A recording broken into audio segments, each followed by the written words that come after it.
ខ្វាយអងខ្មៅបងអើយដាំបាយអើយប្តី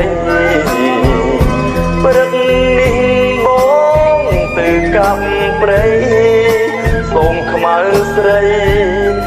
រៀបចាន់ចែកអាហារខានស្អែកបងចាប់ជួស្រែឲ្យតនខែតនរដូវវស្សា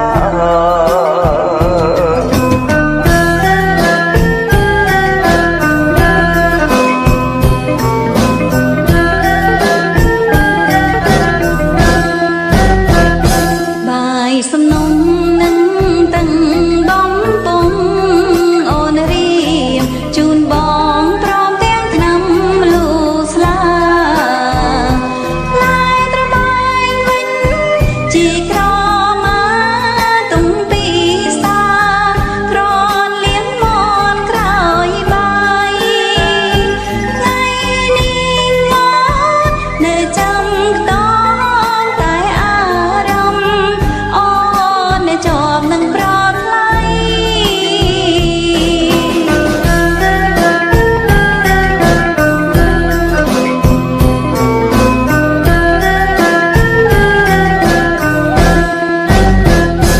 ម៉ៅអូនអើយខ្មៅស្រស់នួនអងកុំមើលផ្លូវបងព្រោះបងចេញទៅឆ្ងាយស្រររានតនពន្លឺថ្ងៃសូមប្រំថ្លៃឆាំវិលវៃណាបងថ្ងៃនេះអូនធ្វើញោមខ្ចងទុំជូនបងមកពីស្រែអស់កំឡាំង